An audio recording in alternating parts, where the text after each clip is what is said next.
Hello everyone, welcome to a online solution. मैं हूं अशफाक। यहाँ पे आपको बिहार बोर्ड का क्लास 10 का जो गोधूली हिंदी होता है ना, उसका इम्पोर्टेंट लघु उत्तरीय प्रश्न लाया हूँ जो जो दो नंबर का होता है। तो 2 नंबर का मैं यहाँ पे 5 सवाल लाया हूँ, तो 10 नंबर का सवाल ये बन जाता है। वो आपको ये करना है, इसमें जितना सारा 2 नंबर वाला सवाल है, क्योंकि आपकी किताब से लघु उत्तरीय प्रश्न नहीं पूछा जाता, 2 नंबर वाला ही सवाल पूछा जाता है, लॉन्ग सवाल नहीं पूछा जाता है। 2 नंबर का सवाल, अब जिस हिसाब से सवाल पूछा जाएगा उस हिसाब से आपको आंसर देना है। अगर आपको सवाल अगर आपको लॉन्ग टाइप का पूछ रहा है तो आंसर भी थोड़ा सा लॉन्ग करके देना पड़ेगा। और अगर सिर्फ यूं ही शॉर्ट सवाल पूछ रहा तो शॉर्ट पे आंसर देना है। नंबर तो खैर 2 ही नंबर मिलेगा, लेकिन जो सवाल का जो मैटर है, जो पूछने का जो तरीका है, जो उसको चाहिए वो मटेरियल तो आपको देना ही पड़ेगा इसके माध्यम से, ठीक है। चाहे वो थोड़ा सा लंबा ही हो जाए, चाहे वो थोड़ा सा शॉर्ट हो जाए, उससे कोई मतलब नहीं है। सवाल का सटीक आंसर होना जरूरी है। तो यहाँ पे हम बताने वाले 5 सवाल, वीडियो को शुरू से लेकर आखिर तक देखिए। और मुझे उम्मीद है कि आपको ये सब सवाल याद होगा, और अगर याद नहीं है तो याद कर लीजिए। और अब बेहतर ये होगा ना, अपने कॉपी पर लिख लिख कर याद कीजिएगा तो ज्यादा बेहतर होगा। चलिए स्टार्ट करते हैं। सबसे पहले सवाल हमारे है, भारत किस प्रकार अतीत और सुदूर भविष्य को जोड़ता है। भारत किस प्रकार अतीत और सुदूर भविष्य को जोड़ता है। अतीत बोलते हैं जो एकदम प्राचीन, और सुदूर बोलते हैं जो अभी वर्तमान। अतीत और सुदूर भविष्य को जोड़ता है। सुदूर मतलब जो आने वाला भविष्य है, अब पीछे अतीत मतलब जो गुजरा हुआ है, उनको जोड़ता है। कैसे जोड़ता है स्पष्ट करना है। अब देखिए यहाँ पे क्या बोलता है, भारत की संस्कृति विश्व की प्राचीन संस्कृतियों में एक है। बिल्कुल, यानी कि जो भारत की संस्कृति है विश्व की प्राचीन संस्कृतियों में जो है ना एक है, अलग है। यहाँ के चिंतन और आचरण में आज ही प्राचीन संस्कृति के रंग वर्तमान है। मतलब आज भी देखा जाता है यहाँ पे, तो चिंतन, जो सोच विचार है, जो आचरण है, आज भी रहन सहन, बहुत कुछ जो है प्राचीन संस्कृति के रंग वर्तमान, मतलब प्राचीन संस्कृति की तरह मैच करता है। भारत की संस्कृति ठहरी हुई संस्कृति नहीं है, मतलब ऐसा नहीं कि रुका हुआ संस्कृति है कि रुक गई है, ऐसा नहीं है। भारत की संस्कृति ठहरी हुई संस्कृति नहीं है, बल्कि यह सतत विकासशील है। मतलब कंटिन्यू, लगातार जो है विकासशील होते रहा, विकास होते जा रहा है। भारतीय संस्कृति के इसी विकासशील स्वरूप में भविष्य की अनेक संभावनाएं वर्तमान है। तो जो भारत की जो संस्कृति जो विकासशील है, जो विकास होते आ रही है, तो इसी से भविष्य की संभावनाएं वर्तमान में दिख रहा है कि भविष्य में क्या चीज संभावनाएं हो सकती है।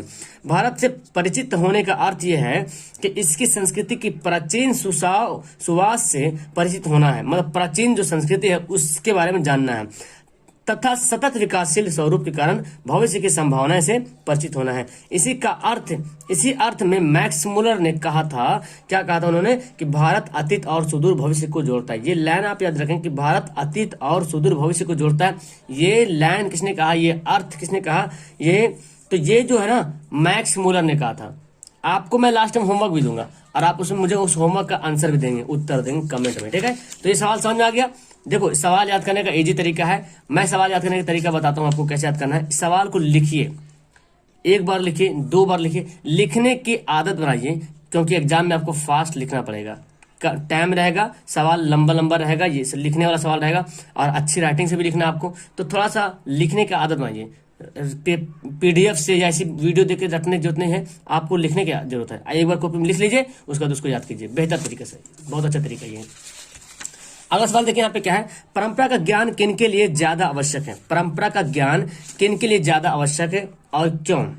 जो लोग रूढ़ियों के अनुगामी नहीं है, ठीक है, जो लोग रूढ़ियों के अनुगामी नहीं, रूढ़ी बोलते साहित्यकार टाइप का, ठीक है। तो जो लोग रूढ़ियों के अनुगामी नहीं है तथा क्रांतिकारी साहित्य की रचना के माध्यम से युग परिवर्तन की आकांक्षा रखते हैं।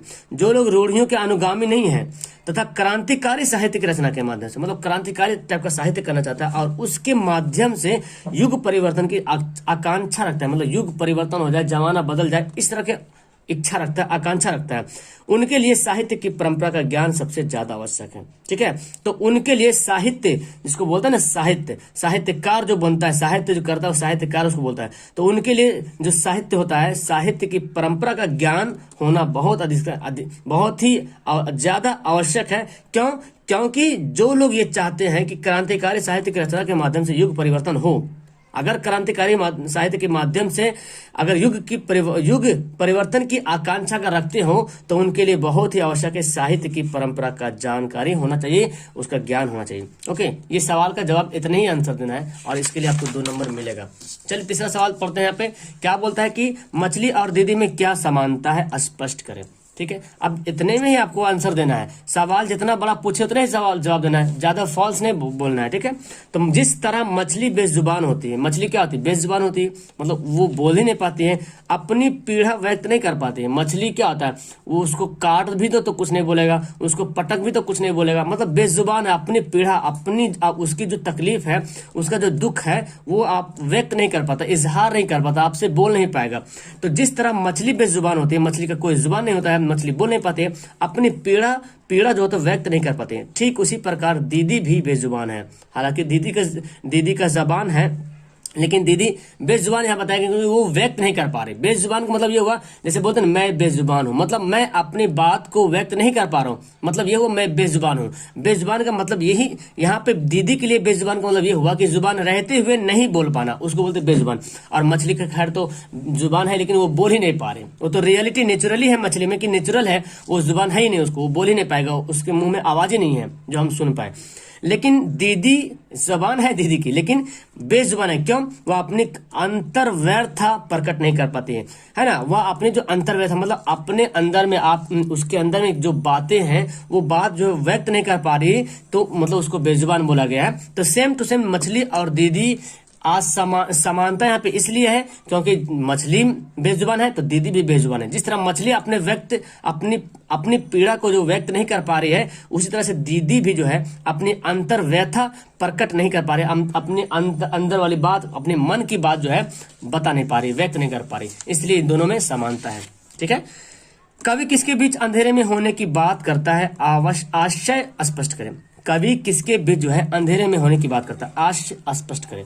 अब देखिए यहाँ पे क्या बोलता है, कवि जीवनानंद दास शाम के अंधेरे में, कवि कौन है, जीवनानंद दास, शाम के अंधेरे में अपने घर लौटते सारसों के बीच होने की बात करता है। ठीक है, सारस होता है ना, सारस नाम सुने होंगे, तो सारसों के बीच होने की बात करता है। कवि में बंगाल की सुरम में प्रकृति के प्रति अनन्य अनुराग भाव है। बंगाल की जो भेषभाष और जो बंगाल का जो रहन सहन हो, तो बोला जाता है कि कवि में बंगाल की सुरम में प्रकृति, जो बंगाल की जो प्रकृति नेचुरल है, के प्रति अनन्य अनुराग है। वह इसी अनन्य अनुराग भाग के कारण सारसों के बीच अपने घर लौटने की अभिलाषा करता है। किसके बीच? सारसों के बीच। तो ये बोला जा रहा कवि किसके बीच।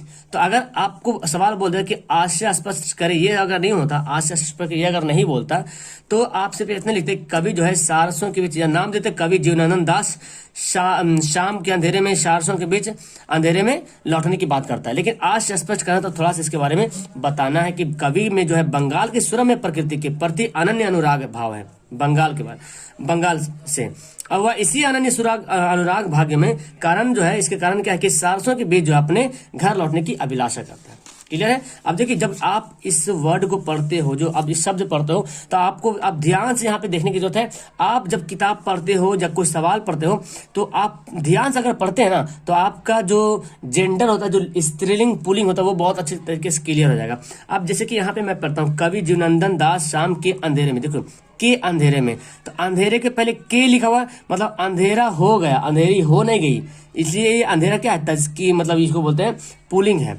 अपने घर, देखो क्या बोला, अपने घर, अपने घर नहीं लिखा, अपने घर मतलब घर क्या है, पुल्लिंग है, घर बड़ा है, घर बड़ी नहीं बोलते, घर बड़ा है। तो ध्यान से पढ़ेंगे, बहुत कुछ सीखने को मिलेगा। सारसों के बीच होने की बात, देखो की बात करता है, बात क्या है, स्त्रीलिंग है, मेरी बात सुनो, मेरा बात नहीं बोलते, मेरी बात सुनो। ठीक है, तो यहाँ पे स्त्रीलिंग पता चल रहा। कवि में बंगाल की सुरम में प्रकृति, देखो सुरम में प्रकृति क्या है, यहाँ पे सुरम में प्रकृति स्त्रीलिंग है, के प्रति अनन्य अनुराग भाव है। वह इसी अनन्य अनुराग भाव के कारण सारसों के बीच अपने घर, देखो फिर आया ना, अपने घर, अपनी नहीं बल्कि अपने घर लौटने की अभिलाषा करता है। की अभिलाषा नहीं, लौटने की अभिलाषा करता है। तो आप अगर जब गौर से पढ़ोगे तो आपको स्त्रीलिंग पुल्लिंग की बहुत अच्छी तरीके से पकड़ हो जाएगी और आपको बोलने के लिए भी आ जाएगा। चलिए अगला सवाल पढ़ते हैं, कवि किसके बिना जगत में यह जन्म व्यर्थ मानता है। कवि जो है किसके बिना, जगत में, जगत मतलब समझते हैं संसार दुनिया, यह जन्म व्यर्थ मानता है। तो कवि जो है राम नाम के बिना, है ना, राम नाम के बिना जगत में यह जन्म व्यर्थ मानता है। सवाल ही कुछ ऐसा है तो हमको जवाब ही छोटा देना है, जैसा प्रश्न वैसा उत्तर देना है। तो बोला जा रहा है कवि किसके बिना जगत में जन्म व्यर्थ मानता। अगर बोलता स्पष्ट करे तो थोड़ा सा इसका लाइन जो है और बढ़ाते, इसके बारे में और कुछ लिखते, लेकिन इतना ही बोला गया है किसके बिना जन्म व्यर्थ मानता है। कवि राम नाम के बिना जगत में यह जन्म व्यर्थ मानता है। राम नाम के बिना व्यतीत होने वाला जीवन, यानी कि राम नाम के बगैर, कहने का मतलब ये कवि जो बोलता है कि राम नाम के बिना, अगर आप राम नाम का नाम नहीं ले रहे हो, उसकी पूजा नहीं कर रहे हो, ठीक है, उनकी बातों को फॉलो नहीं कर रहे हो, तो इस जगत में जिंदा रहना, इस जगत में जीवित रहना व्यर्थ है, बेकार है। राम नाम के बिना व्यतीत होने वाला जीवन, अगर राम नाम के छोड़ करके, है ना, राम नाम के बिना अगर जो आप जीवन बिता रहे हैं, जो व्यतीत कर रहे हैं, जो जीवन गुजार रहे हैं, केवल विष का मांग करना है। विष मतलब समझ रहे हैं, जहर। विष मतलब क्या होता है, जहर। मतलब अगर राम नाम के बिना अगर आप व्यतीत जीवन कर रहे हैं तो एक जहर की तरह है, वो जहर के समान है, तो जहर का मांग कर रहे हैं, यहाँ पे ये पता चल रहा है। अब देखो ये 5 सवाल आपको मेरे ख्याल से बहुत अच्छे तरीके से याद भी हो गया। 2-3 सवाल तो ऐसा है कि हमको भी याद हो गया पढ़ने से, हालांकि मेरा सब्जेक्ट हम था नहीं, और हमको देखो पढ़ने से याद हो गया बहुत कुछ। अब चलो मैं आपको होमवर्क देता हूँ। होमवर्क आपका ये है, ज्यादा कोई हार्ड होमवर्क नहीं है। यहाँ पे 5 सवाल मैं आपको बताया ना, एक भारत किस प्रकार अतीत और सुदूर अभिलाषा का जोड़ता है, ये आपको आंसर ये बताना है कि ये किस लेसन से लिया गया है, ये किस लेसन से लिया गया और इसके राइटर कौन है। परंपरा का ज्ञान किनके लिए ज्यादा आवश्यक है, ये भी किस लेसन से लिया गया और इसके राइटर कौन है, ये होमवर्क आपको मिल रहा है, ठीक है। मछली और दीदी में क्या समानता, मछली और दीदी, ये सवाल किस लेसन से लिया गया और इस लेसन के राइटर कौन है, नीचे कमेंट बॉक्स में कमेंट करना है। कवि किसके बीच अंधेरे में होने की बात करता है, ये भी लेसन का नाम लिखना है, और इसके राइटर का नाम लिखना है। कवि किसके बिना जगत में यह जन्म व्यर्थ मानता है, ये भी लिखना है, दोनों। तो यहाँ पे 5 आपको होमवर्क मिलता है। अगर ये दोनों सेम कवि वाला, दोनों सेम लेसन है तो एक ही बार लिखना है, अगर अलग अलग है लेसन तो अलग अलग नाम लिखेगा और उसका राइटर का नाम भी लिखेगा, ठीक है। तो उम्मीद है कि आपको ये 5 सवाल अच्छे तरीके से याद हो गया होगा, और याद नहीं है तो बस आप याद करने की शुरू कर दो, याद करने की शुरुआत कर दीजिए अभी से। ओके, अच्छी लगी वीडियो तो लाइक करना मत भूलिएगा, पहली बार है तो चैनल को सब्सक्राइब वगैरह कर लीजिए। Okay, bye, that's all, thank you everyone.